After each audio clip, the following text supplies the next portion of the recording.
All right, everybody, welcome back. We are going to be covering chapters 11 through 13. Just some brief points in regards to processes that are going to occur after the process of translation, what we covered in our last lecture. So we're going to start off our discussion with the regulation of gene expression. So with the regulation of gene expression, what we're talking about is basically what happened and what will control the processes in which you are going to produce proteins. The thoroughly studied models, obviously, are going to be the prokaryotic organisms because the DNA is smaller and the DNA is circular. So the prokaryotic organisms, specifically bacteria, are going to use the operons to control the gene expression. And then with eukaryotic organisms, you have multiple ways. You have made possible alterations in the chromatin structure, possible changes in the splicing and the predetermined mRNA lifespans. You also have regulation with the transcription factors that are going to be available. So again, the process of going from DNA to RNA transcription, you can control that. And then finally, in the end, using and actually modifying the proteins. All organisms are going to contain what's known as ncRNA, and the NC just stands for non-coding. So when you see NC in the following slide, just remember that NC stands for non-coding. So when we're talking about the different points, here is where you can regulate the gene expression. So during transcription, you have point 1, which is basically where you're going to control the process of making RNA, a pre-mRNA molecule from DNA. You have the process where you can actually control gene expression with the RNA processing control. So remember the post-transcriptional modification, whether it's the splicing, the 5' cap, the poly A tail, or removal of the introns. And then the third will be the export of the mRNA from the nucleus. So remember that the process of transcription is going to occur in the nucleus. So you can have control in the nucleus, and then you can have control of when the mRNA will be exported. During the process of translation, you have 2 points. It could be at the point where you are taking the actual mRNA molecule and you're synthesizing the protein. And then you have the process where you can actually regulate the protein function. So what does that mean? It means for a protein to become active, remember that folding has to occur in the protein. So you can control that at the location right here. The difference between activating or inactivating a protein basically has to do with either folding or phosphorylating a protein. Remember, phosphorylation, adding the phosphate. All right. So the most important in terms of eukaryotic control would be the transcriptional control. So basically saying, okay, we are not even going to start the process and we're not going to waste energy at this point. So we're not even going to have transcription occur. So you can see that in terms of accessing the DNA molecule, remember that we are looking at the DNA molecule. When we add the histone proteins, you have the chromatin, and then it condenses till you have the actual chromosomes.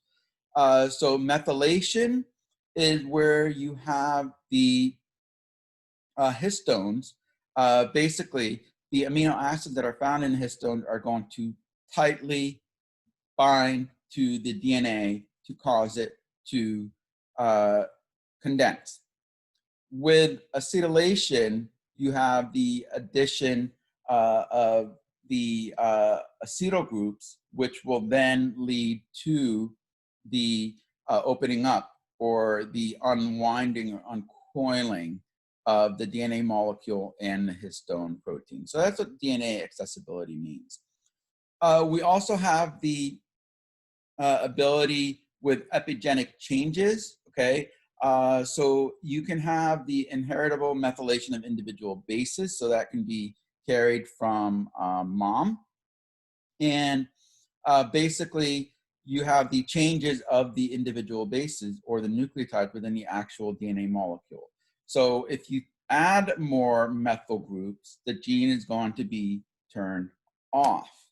If you remove methyl groups or you have a decrease in the methyl groups, then the gene will turn on. This is mostly caused by environmental factors. It is a process that is reversible, but has yet to be well understood, okay? During development, you can have reduced methylation, which will lead to developmental disorders. So a lot of our diseases can occur because you have decreased methyl groups being added to the DNA molecule, which will result in the inactivation of proteins or the fact that you're not going to produce those proteins at all, okay? And that reduction in methylation explains why there are so many differences between identical twins.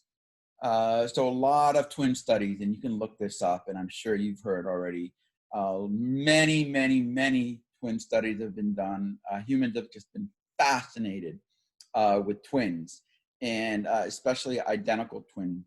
And the fact that there has been a lot of research done on the identical twins or monozygotic twins. All right, so with transcription control, again, pretty straightforward. We know where it takes place in this diagram. What we're doing is using transcription factors. So the default state for most genes is going to be off. RNA polymerase has to be told whether to go or stop. And we're putting that in quotes because, again, it's not really a stop and go, but whether RNA polymerase is going to transcribe, which means add the nucleotides, the complementary nucleotide to the DNA molecule or not. The location is going to be at the promoter site. So remember that the start site for transcription or RNA synthesis is going to be the promoter site on the DNA molecule. So you can have multiple different proteins. So remember that the core or enhancer regions are just nucleotides. They're just bases. So you can have the TATA box, which is basically going to be the start, and that will determine whether the DNA will allow the transcription to occur, the transcription process to occur using the RNA polymerase. You also have enhancer regions, which will activate the binders, and then basically you will have the RNA polymerase bind to the site and then initiate the transcription process. And then you have silencers. And you have transcription factors that are silencers, which are going to stop or repress RNA polymerase. So again, with the transcription factors, you're often going to see similar transcription factors for multiple genes involved in metabolic pathways. And that ensures that all the genes are going to be necessary for a given pathway, and to ensure that they are in the on position, that the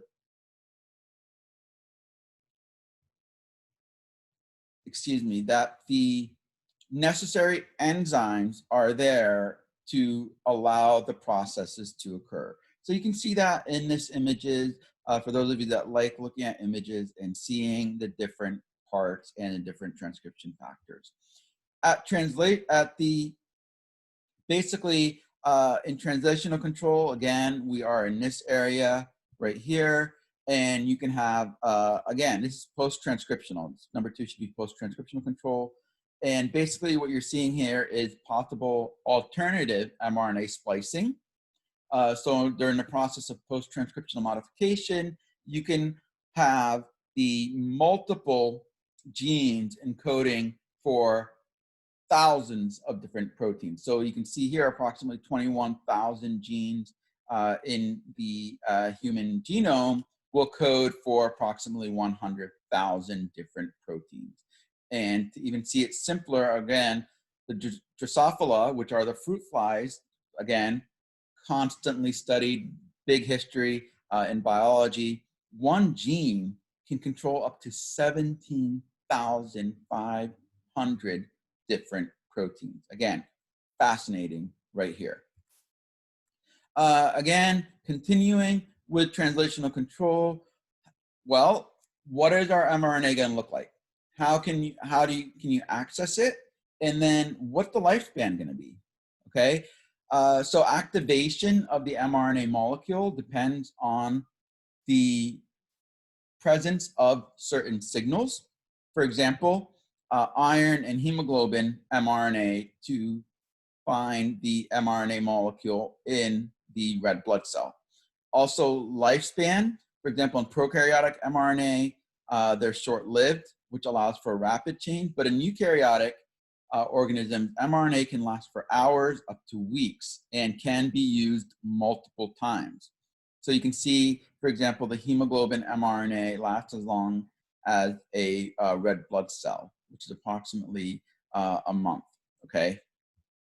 Again, during translational control, you can have the, again, continue with inactivation of mRNA, or also the construction or synthesis of the actual ribosomes. So you can see that the non-coding RNA molecules right here, again, they're involved in multiple different roles in the process of translation and in transcription and an actual DNA replication.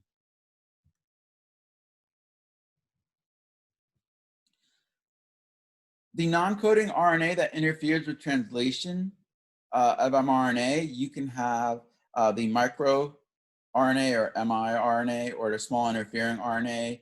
You can have the bond that will actually bind mRNA or degrade the mRNA, and you can use those to silence genes in a lab.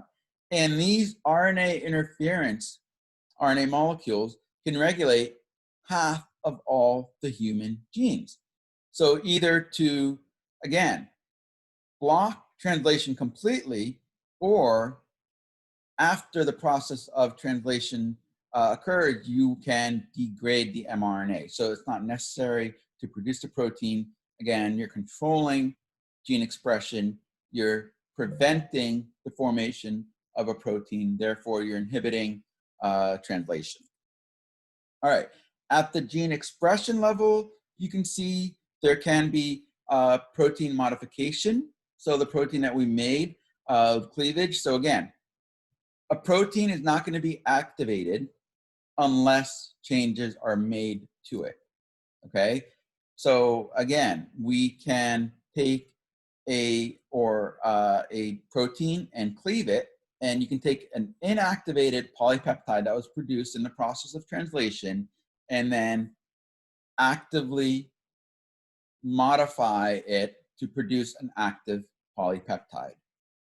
Some proteins are synthesized as polyproteins, and they will be cleaved into individual functional proteins, which will then lead to activation of multiple active proteins. So you can see here, for example, we have an inactive polypeptide, and this is the polypeptide for insulin.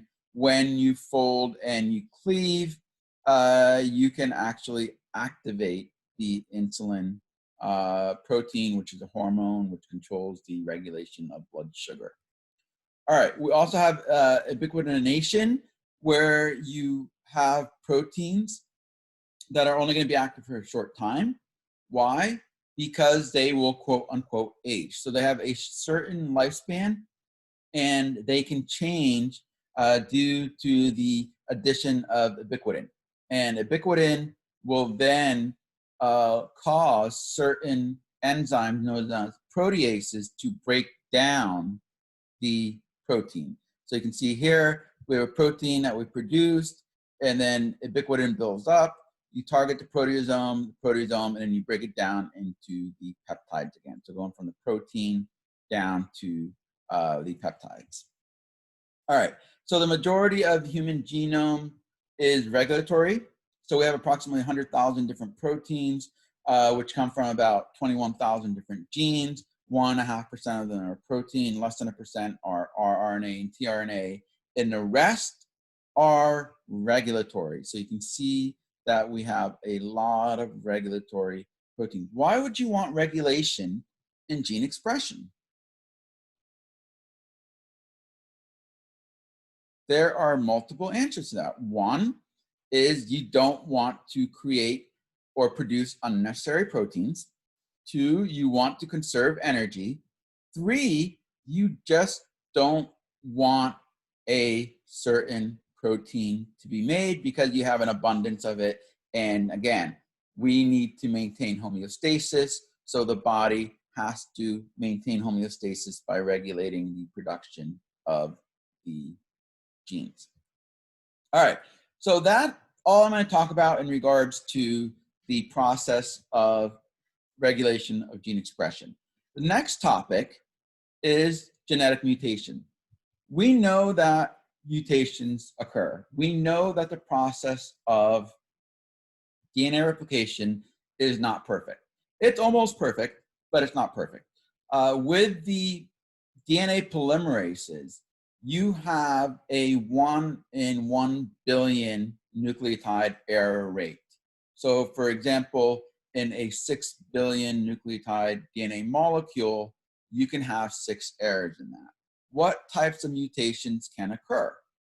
Well, the mutations are going to occur as a result of the change in the nucleotide sequence of the DNA molecule. We have 2 main types. The first is point mutations, where you're going to affect a single base pair in a DNA molecule. And the type that you have is a base substitution. And that means one nucleotide is substituted or changed for another nucleotide. The second type that we have is the frame shift mutation. With the frame shift mutation, you're going to affect the reading frame of the gene. With the insertion frame shift mutation, you have an addition of a nucleotide. So remember that NT is abbreviation for nucleotide. And the deletion frame shift mutation is where you have an actual removal of a nucleotide. So let's talk about the point mutations. Again, point mutations, you're affecting a single base pair in DNA molecule. So basically, again, one nucleotide is substituted for another. There are 3 subcategories on point mutations. The first is a silent mutation, the second is a missense, and the third is a nonsense. The first type, the silent mutation, does not affect the resulting amino acid sequence.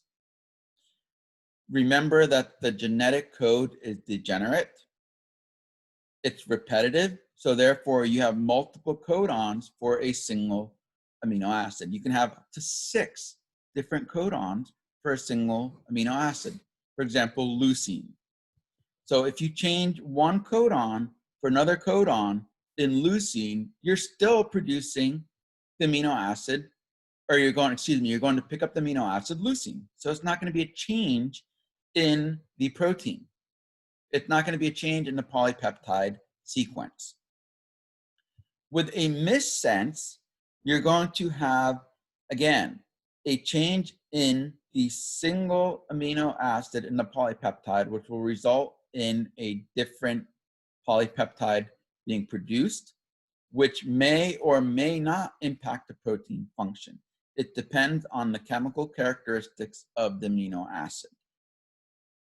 Finally, the nonsense is you're going to have a codon change to a stop codon. either UAA, UGA, or UAG. That's going to terminate translation early, and that can lead to many, many problems.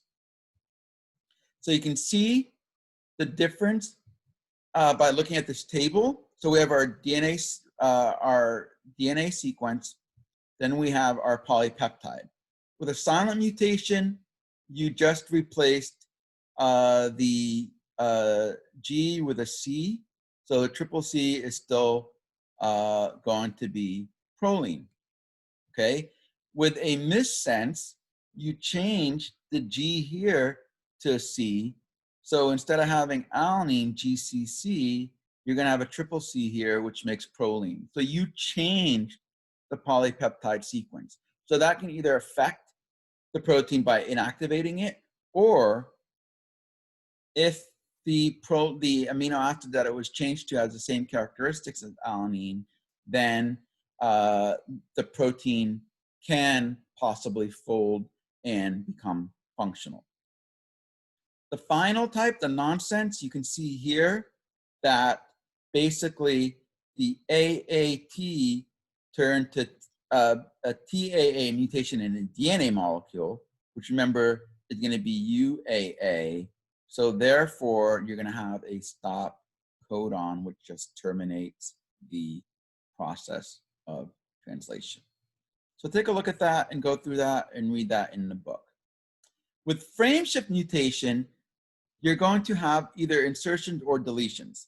And you can do it, you can insert either a single nucleotide, or you can actually insert or delete codons. And that can be very, very bad, because what you're going to do is completely alter the amino acid sequence, therefore resulting in a different polypeptide.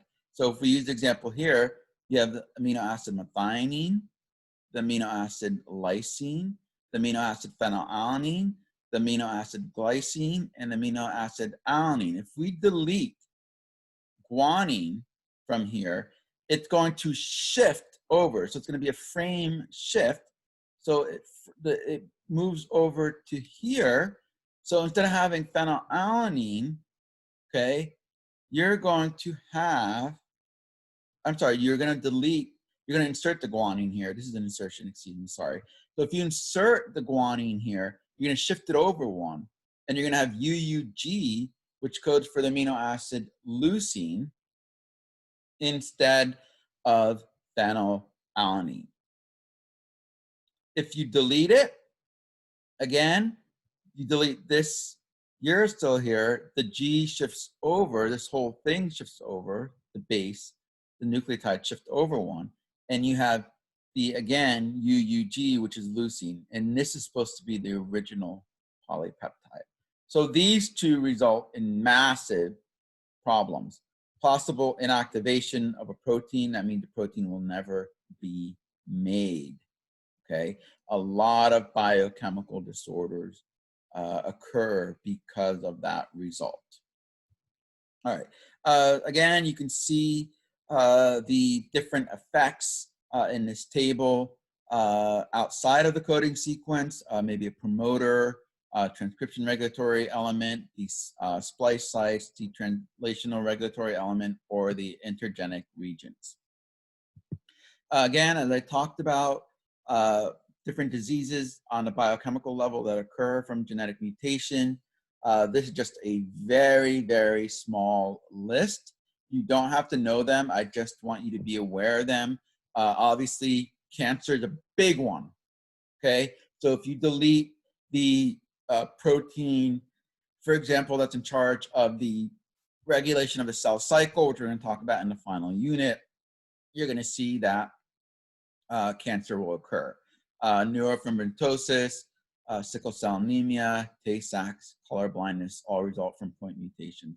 Frameshift mutations can also result in cancer. You have Crohn's disease, cystic fibrosis, Tay-Sachs, hypertrophic cardiomyopathy, a lot of different diseases. Again, just keep these in mind. You'll be talking about these more when you move up into upper level biology courses. I just want you to be aware of them I will not ask you about these. All right. Also, location matters in terms of where the mutation will occur and what it will result in, okay? For example, at germline, the cell that will give rise to eggs and sperm, again, you can have the actual sperm carrying the mutation, or in a somatic, so that means the body cells after fertilization has occurred, you can have a mutation in a certain area, and again, it will only affect a certain area in the organism. So if you have it on the germs line area in the sperm, for example, or in the egg, just in this case happens to be shown in the sperm, you'll have the entire organism affected, and the entire organism can either be expressed and have the disease, or they can carry the disease. All right. Again, you can just look at this table to see the different causes. All right. Last thing I want to talk about is the process of DNA repair.